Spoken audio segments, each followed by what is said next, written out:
Got the dumb boy go crazy. Hey, what it do, y'all? It's your boy E2 Blue coming back at you again for the one time on this beautiful Sunday afternoon. How y'all doing today?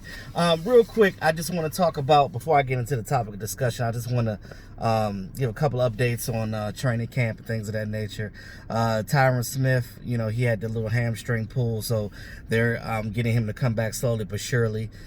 Jordan Lewis, remember he tweaked his ankle.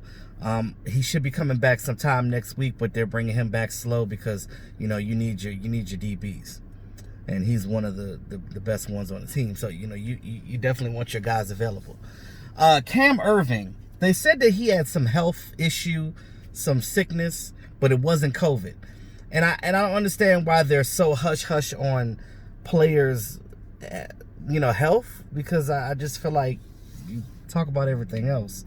Why is that a secret? That's one thing I don't understand. But whatever.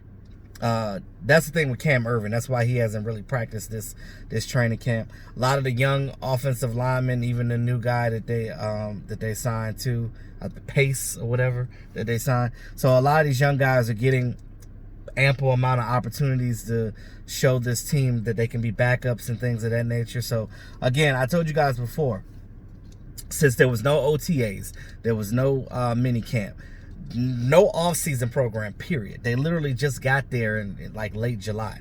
So they haven't had an opportunity to really mesh, get the game plan together. So they're having training camp at the same time implementing the game plan while they're you know, evaluating talent.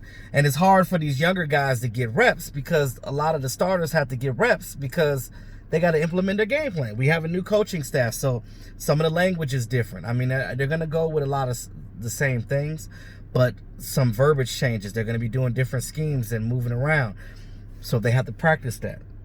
So that's that. But that's understandable. I mean, we going through that. The Washington team is going through that. The Giants are going through that as well. All these teams have a new coaching staff. These are the things that you have to do. But in a normal situation, when there's no COVID happening, you have that off season to do that. But since they don't have that off season program right now, it's a little difficult.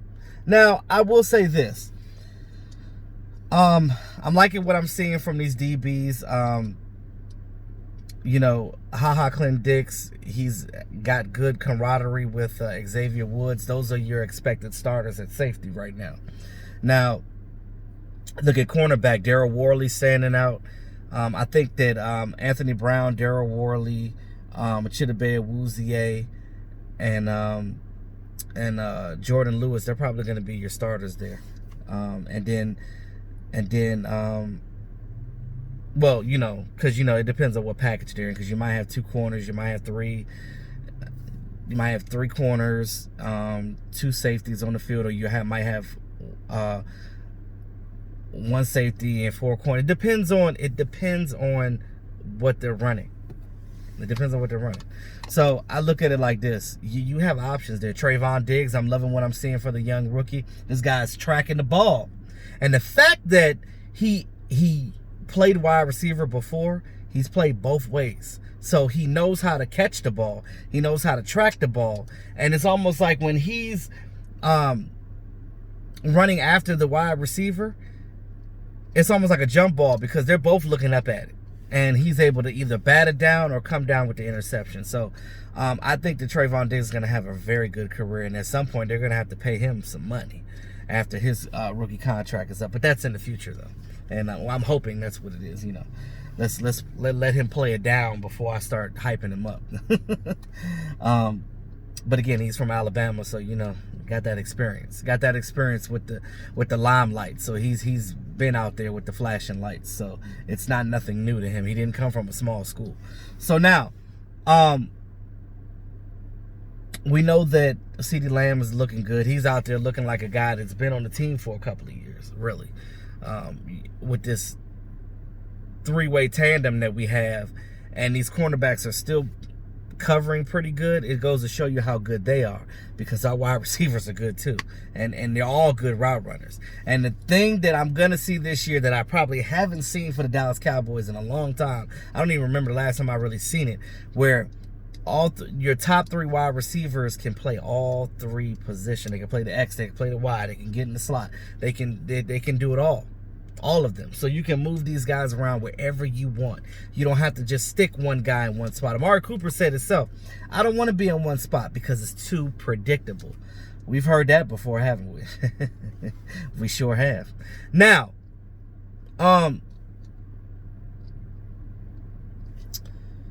we are like at a point where with this team that, you know, we're out of the old regime, we're into the new. I'm loving what Mike McCarthy's bringing to the table. Greg Zuerlein already said that, hey, you know, I want a bounce back year from having a bad year last year from his injury and things of that nature, and he vows to be better. Actually, in the training camp practices, everybody forgets about the kickers, but he's been making pretty much all of the kicks that he attempted. So he's out there looking good. So things are looking up. Now, you pick him or Kai Forbath, you're gonna go with him. But I mean, Kai Forbath was good as well. But you know, you can only choose one at this point. So I don't know if anybody picked up Kai Forbath. I gotta look that up, but they probably should. Now, let's get to the elephant in the room. We know what happened with this whole Earl Thomas thing. Here we go again. It's like full circle, right? The drama around that. So those of you guys that don't know what happened, if you've been living on the rock for a couple of weeks, Earl Thomas was released today by the Baltimore Ravens because he got into a fist fight, an altercation with another safety. I think his name was Clark, for the Baltimore Ravens. He got into a fight with a teammate. I don't know what it was about, but it had to have been severe enough for the team to not only make him leave practice that day, but they were in the office like, oh, we're going to have to release this kid. And they're going to come after him for all the money that they gave him. Now, I think he keeps whatever money he received already, but any unearned money, the team is fighting to get that back because they got him on the code of conduct rules in the NFL, in the CBA rules, the code of conduct, player conduct detrimental, meaning like if you're doing anything that makes the team look bad, they can cut you. So that's what they did. Now, everybody always says Dallas Cowboys are interested in whatever player seems to be. It seems like whatever player seems to be available, it's like, oh, the Dallas Cowboys are looking for him, and it's just like, really? We don't know what the Dallas Cowboys are looking at until they actually make a move. How about that? The 49ers was a team that they said that they were interested, and of course the Philadelphia Eagles. Philadelphia Eagles need players, so, you know, they need it. Now, as far as him coming to Dallas, you know, I love Earl Thomas' game. I always have. I know he's a great safety. He would be a really good addition to this team. He would help with that aggressiveness on defense that we're looking for, account of what we already have. But the only issue that I have is if we go all the way back to the beginning, when, you know, we played against them and he ran to the Cowboys locker room and told Jason Garrett to come get him. First of all, you know, I don't know what his issues was with Seattle. I guess they did him dirty with his contract. He didn't like it, and he lashed out, and he stuck his middle finger up when he got injured on that one play as well, too. I think that's when he tore his ACL or whatever the situation was. But I just look at it like this. I'm not saying he's a problem child, but as of lately, things have been happening. You look at that situation. You look at the situation with his wife when she caught him cheating. Him and his brother was butt naked in a Airbnb with a bunch of chicks. So there's that. That made news. But if he was a Dallas Cowboy, I guarantee you they would probably still be talking about it. It wouldn't have been something that was just tucked under the rug like normal. Then this incident where he's fighting a teammate. Now, granted, he's not known for being a troublemaker, but I feel like as a veteran in this league, you should kind of, you know, keep a low profile. Like, you should be a role model to these young guys that are coming into the league. Now, I'm all for bringing him in if he's not a problem. You know what I mean? If we're just talking about Earl Thomas's game, I'm all for it. But if he's going to be a problem, that's what I don't want. Because what I'm seeing with this team, And one of the biggest things that I'm excited about is the fact that these players are working together. Some of the new veterans that we have are meshing well with the old veterans, and they're in there working hard together. They're taking pictures. They're you know, talking to each other in their personal time, and they're literally meshing and really rocking with each other, which is a good thing. What I don't want to see is somebody, whether it's Earl or any other player, come in here and break up that monotony. I'm not saying that Earl, just understand what I'm saying. I'm not saying that Earl Thomas is going to be that type of guy. I just said I don't want him to be. Because, again, we are fans of the Dallas Cowboys. We know that the media loves to stir anything that they can, any little thing they can about the Dallas Cowboys. They're going to stir it up. So, since they want to stir the pot on certain things, look at it like this. If he's going to come in here, keep his head down, go to work, I'm all for it. Because you could say, damn, you might as well say, go ahead and win that Super Bowl, Dallas Cowboys. Go get him. Go get him. If the money is right, because again, what is the money he's going to ask for? Because again, the reason why he went to the Ravens because they offered him that $50 million. So what is the Cowboys going to offer him? It ain't going to be that much money. Even though they restructured Tyron Smith's contract, you're still not at a situation where you're going to be paying boatloads of money to a safety. Not going to do that.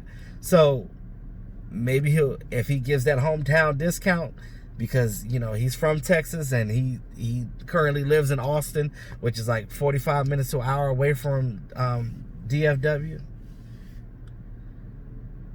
So I'm just saying,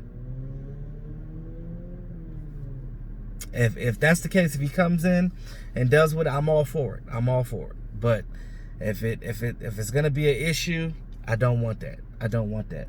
But let me know what you guys think in the comment section about the whole Earl Thomas thing. Here we go again with it, right? About him coming to Dallas. Like I said, you know, as of 4 o'clock, it's what, 5:50? It's 5 something now. So as of an hour ago, Eastern. Damn, my thing fell. Oh, sorry guys. Shoot. As of 4 o'clock Eastern, he was able to, you know, talk to the team and things of that nature to, you know, well, talk to anybody. So if the 49ers want him, it's going to be whoever pay him the most money, because we know how Earl Thomas is. He want that money. So he going to get his money. So if that's the case, the Cowboys ain't going to get him because they're not going to pay him that much. So, but let me know what you guys think about the whole situation. And, you know, thanks again to all my new subscribers. Appreciate you guys. Welcome. Let me know what you guys think in the comments section. It's your boy E2 Blue, always keeping it real. Peace.